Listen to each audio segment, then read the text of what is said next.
On the evening of September 24, 1988, Mel Ignatow tied Brenda Sue Schaefer, his beautiful fiancée, to a glass coffee table and then beat, sodomized, tortured, and murdered her. He was tried, he was acquitted, and he was released. But 6 months later, while an HVAC team was remodeling Ignatow's former residence, sold to fund his legal defense, they discovered Schaefer's jewelry as well as several rolls of film hidden in a covered heating vent. The film had long been suspected to exist. One of Ignatow's former lovers had been cooperating with the Commonwealth's investigation and claimed to have taken photos that documented Schaefer's final agonizing hours, but neither prints nor the film could be located. Once developed, the film validated the witness. Over 100 photos documented each moment of Schaefer's humiliation, pain, and death. But it was too late. Ignatow had been acquitted, and by the U.S. constitutional prohibition of double jeopardy, he could not be tried twice for the same crime. Ignatow got away with murder, and until his death at home in 2008, Ignatow's legal victory left the residents of this genteel, refined city with a sour taste in their mouths. Schaefer's family had known immediately something was wrong. Brenda Sue Schaefer was a beauty. Dark, shoulder-length hair, an easy laugh, and a friendly way about her. She was a dutiful daughter, a good employee, and a reliable friend, someone about whom you didn't need to worry until you actually needed to worry. So when Brenda didn't come home after a date with her fiancé Mel Ignatow on September 24th, her family started making calls. The first was to Ignatow at around 4 a.m.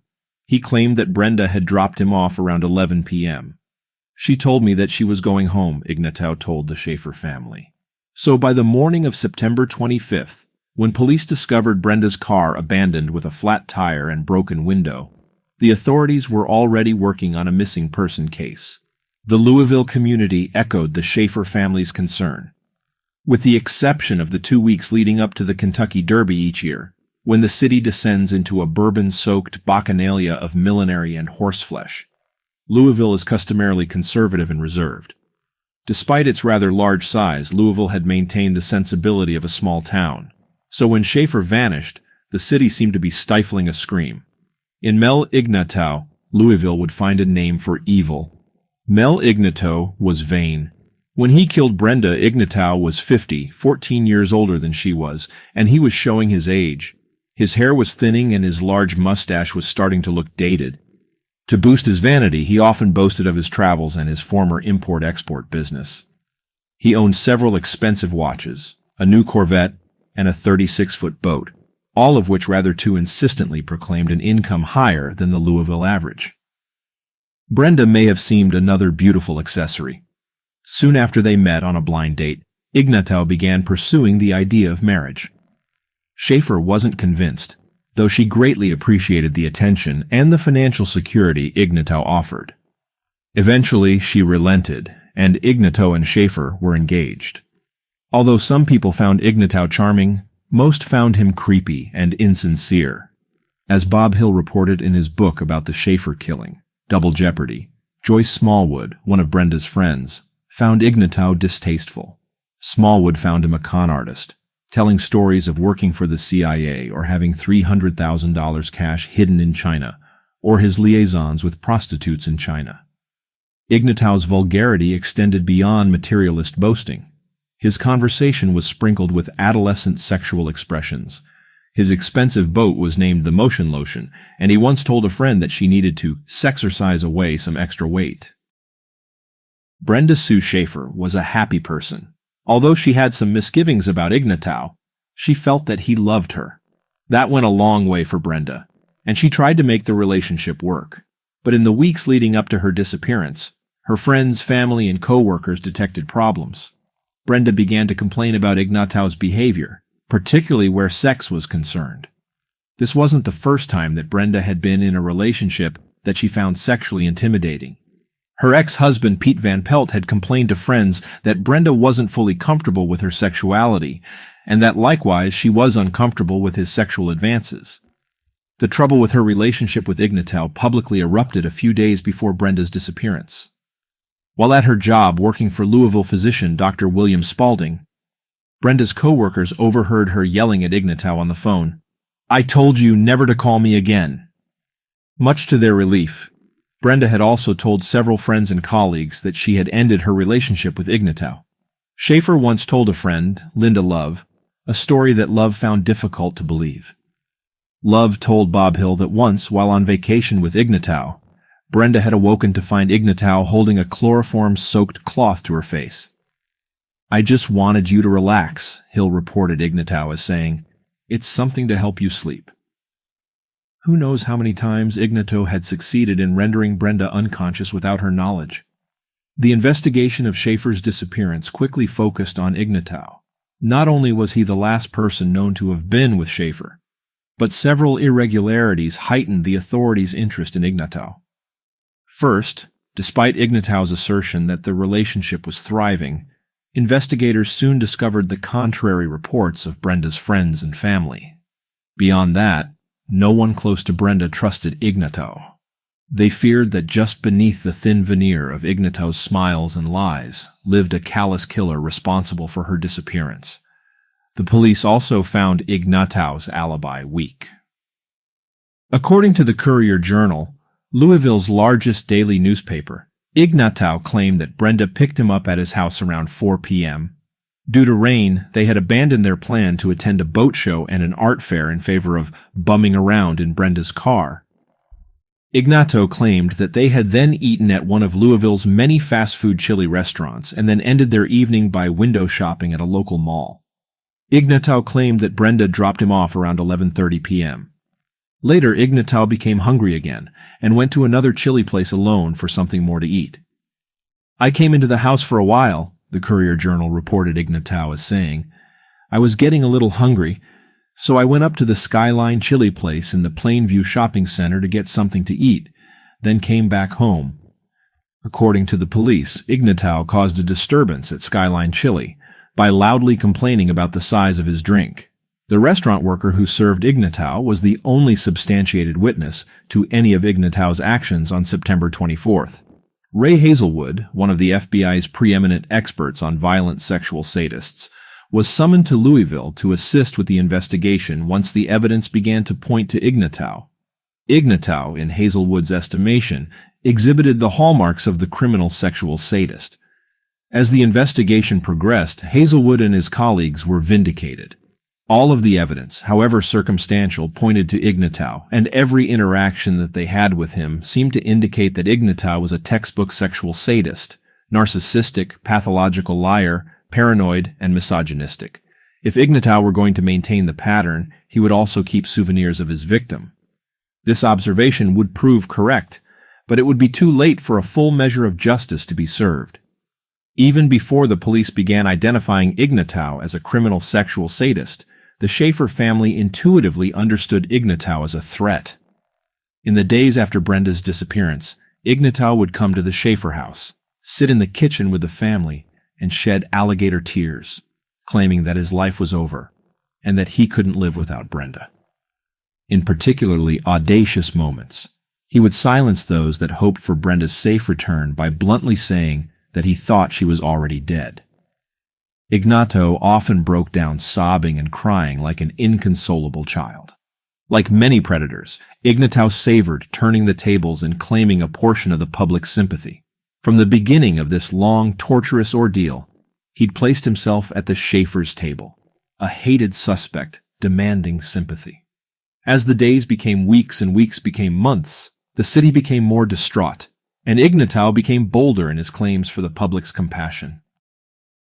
After 6 months, the investigation into Brenda Sue Schaefer's disappearance was grinding to a halt.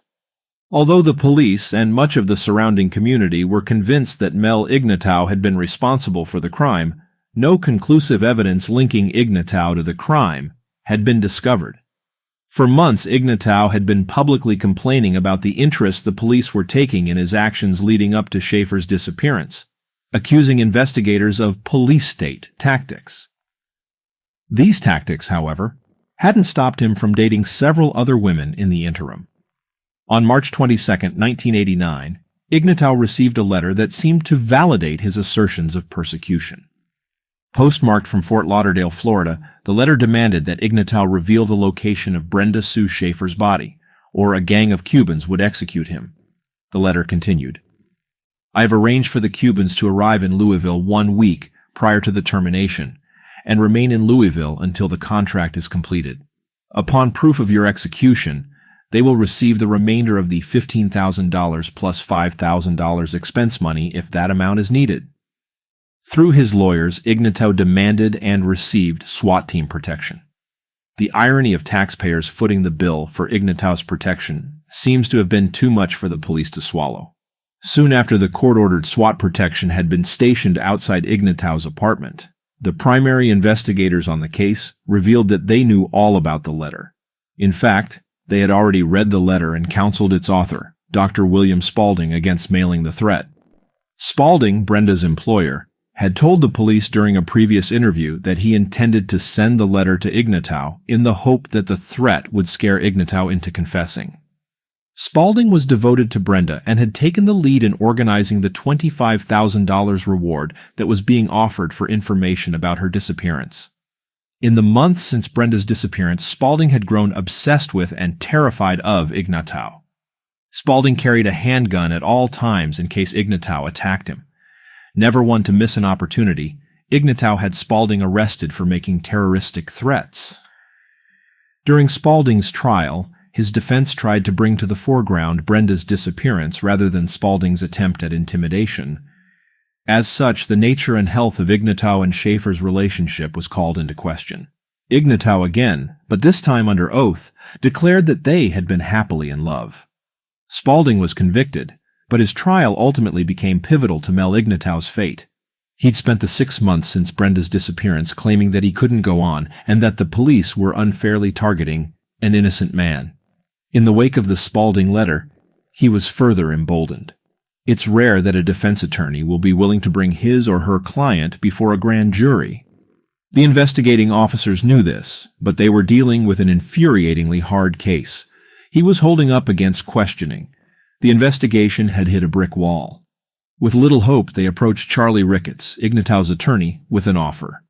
If Ignatow would testify before a grand jury, he could hold a press conference promoting his cooperation. Ignatow, eager to proclaim his innocence, agreed. During the preparations for the grand jury testimony, the prosecution did find something with which it could work a weak-willed witness who admitted to having had sex with Ignatow within 6 months of Schaefer's disappearance. It was obvious from her demeanor that she knew something, but in order to talk, she'd have to fear the law as much as she feared Ignatow. Brenda Schaefer was beautiful, Officer Jim Wesley shouted at Marianne Shore-Inlow. Brenda Schaefer was beautiful, and Mel loved her, and he still killed her. You're ugly, and Mel doesn't care about you. You're dead. Wesley, who had been a lead investigator on the Schaefer disappearance, was at his wit's end. Wesley and his colleagues knew that Shore-Inlow held the key to the case, but they could not get her to talk. Marianne Shore-Inlow was one of Ignatow's former girlfriends. Shore-Inlow was often down on her luck and barely scraping by. She had indulged in infatuation with Ignatow for a decade, hoping that her relationship with Ignatow would win out over his engagement with Schaefer. Many times during his engagement, Ignatow would visit Shore-Inlow for sex, often complaining about Brenda's timid sexuality. Shore-Inlow had also been intimate with Ignatow soon after Brenda's disappearance. It was too close for comfort, too strange not to be telling. Time and again, the police questioned Shore-Inlow, and each time she refused to admit anything, though she was obviously straining under the pressure. Finally, as the grand jury proceedings continued, Shore-Inlow broke and led the police to a wooded area behind her house. In a shallow grave, they found Brenda Sue Schaefer's remains. 2 grisly packages were buried in the sodden ground. One contained Schaefer's clothes, the other her tightly trussed, horribly decomposed body. According to Hill, the ground in which Schaefer was buried was always moist, which contributed to a particular type of decomposition known as adipocere. All of the soft tissue had turned into a viscous jelly. What remained of Schaefer's yellowed skin would slip from her body with the slightest touch. Her facial features were unrecognizable. There was no discernible physical evidence that would point to the cause of death.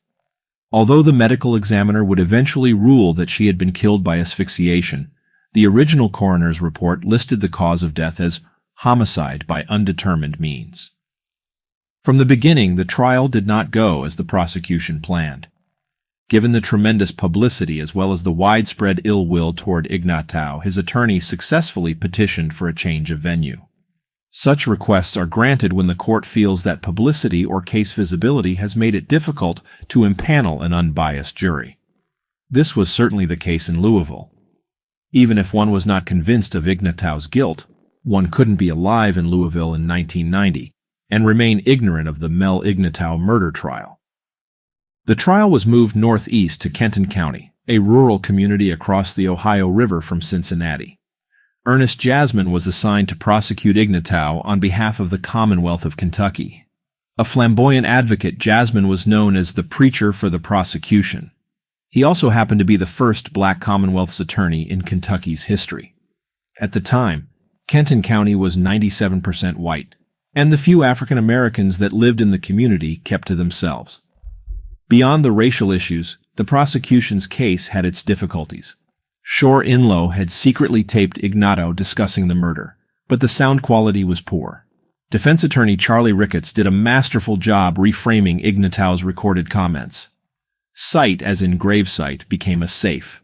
That place we dug became that place we got. In all aspects of the case, in fact, Charlie Ricketts put forth any number of fantastical wild theories, hoping that just one would be enough to create reasonable doubt. It was a smart strategy. With no confession and no physical evidence, convicting Ignatow was challenging enough, and when Shore Inlow took the stand, the case staggered beneath the weight of her dispassionate callousness. Shore Inlow, a stern, unpleasant-looking woman at the best of times, had recently gained a lot of weight. The short skirt she wore to court heightened her physical unattractiveness. The defense highlighted the fact that Shore Inlow had been given a sweetheart deal. For her testimony against Ignatow, the state had agreed to only charge her with tampering with evidence. This was truly a sweetheart deal, as during the course of her interviews with the police, Shore Inlow had confessed to witnessing and photographing the entire terrible evening. Finally, Shore Inlow's testimony was by turns unsympathetic and cold. Her clinical description of the crime, as well as her admitted voluntary participation, chilled the courtroom. Schaefer's killing had been planned in advance, and down the last detail. The grave had been dug 2 weeks before the murder, and roughly a week after that, Ignatow and Shore Inlow had scream-tested the house. Ignatow had stood by the road while Shore Inlow shrieked, testing whether any passers-by might overhear Schaefer if she put up a fight or yelled. According to the Courier-Journal, the night before the murder, Ignatow dropped off garbage bags, tape, rope, and gloves at the house. Once Brenda arrived at the Shore Inlow residence with Ignatow, having been told she was there to meet someone interested in buying the jewelry he had given her, he told her she was there for sex therapy. Brenda protested and rose to leave, but Ignatow demanded that she stay. Fearing for her life, she became obedient, stripping one article of clothing at a time, while Ignatow instructed Shore Inlow to document each step of the process with the camera Brenda had given to Ignatow as a Christmas present. Once Schaefer was naked, Ignatow tied Schaefer to a glass coffee table and spent 45 minutes beating and sodomizing her. Shore Inlow reported that she took photos of each of these actions, focusing on Schaefer's face and making sure that Ignatow's face didn't appear. After the first round, Shore Inlow took Schaefer to the bathroom and gave her a tissue for her tears. Soon, however, Ignatow pulled Schaefer into the bedroom and lashed her to the bed, her ankles tied over her head. For the next several hours, he raped, beat, and sodomized Schaefer, instructing Shore Inlow to participate on occasion. Running out of film, Shore Inlow retired to the kitchen for a glass of water. Moments later, Ignatow entered the kitchen and said that it was over. Brenda Sue Schaefer was dead. The jury returned quickly. The lack of physical evidence, Shore Inlow's strange trance-like testimony, the black prosecutor, the missing photos, each of these factors weighed in their decision. The jury felt that the prosecution had not met its burden of proof beyond reasonable doubt. Despite an astonished courtroom and a scandalized state, the jury found Mel Ignatow not guilty. He was free to go. 6 months after the trial ended, Ignatow was living with his mother. His house had gone on the market during the trial to help pay for his legal expenses. The house had sold soon after Ignatow had put it on the market. In order to update the home, the new owners hired Steve Doherty to replace the carpet. During a routine carpet removal, he discovered a heating vent that had been carefully covered with carpet. When Doherty pulled the carpet up, revealing the vent, he immediately saw a small bag filled with jewelry and rolls of 35mm film. Doherty's first instinct upon inadvertently finding what was obviously a hiding spot was to cover it back up with the new carpet and forget it existed. He didn't know that this had been Mel Ignatow's house, but he knew that people often don't like to be confronted with their secrets. Instead, he took his find to the owners, who immediately knew the value of the find. They called the police, who rushed to retrieve and develop the film. 100 smoking guns is what Jim Wesley called the find. Shore-in-law was vindicated. Just as she'd so luridly testified, the photos showed each stage of Schaefer's humiliation. And they also showed a man, although his face wasn't visible. It was apparent to anyone that knew him that the hairy arms and watch depicted in the photos belonged to Mel Ignatow. This discovery was bittersweet. As the prosecution team knew, having already been acquitted, Ignatow was protected by the prohibition against double jeopardy from being tried again for Schaefer's murder. The best they could do would be perjury. Once confronted with the photographs, Ignatow quickly confessed, then immediately tried to spin his confession into an act of goodwill on his part. He'd saved the great Commonwealth of Kentucky the time and effort of the chase, and he said he hoped that his confession would bring some level of comfort to the Schaefer family. In his confession, after admitting to spending hours torturing and killing Brenda, Ignatow then claimed she died peacefully. Since chloroform renders its users unconscious, Ignatow somehow persuaded himself that her death had been peaceful. He also claimed that the devil made him do it, literally. Ignatow was sentenced to 2 separate jail terms for perjury. He served 5 years of an 8-year term for perjuring himself during his grand jury testimony. He was also sentenced to 9 years for lying about the status of his relationship with Brenda Schaefer during the trial of Dr. William Spaulding for terroristic threatening. Ignatow gained his freedom in 2006 and moved in with his son in Louisville, mere miles from where he had tortured and killed Brenda Sue Schaefer. Throughout the last stages of his life, he never relinquished his sanctimonious self-indulgence. Upon his release from prison, he made comments disparaging the Schaefer family. As he told the Courier-Journal, "I don't think they've ever forgiven me. That's between them and the Lord. They place their own soul in jeopardy by not being able to forgive." Ignatow died a free man on September 1st, 2008. He was home alone when he fell through a glass coffee table. Poetic justice, perhaps, given his employment of a similar table as the platform for his assault on Brenda Sue Schaefer, who bled to death. The haunting of Louisville by the specter of Ignatow's crimes, and the failure of the Kentucky judicial system to bring him fully to account was finally over.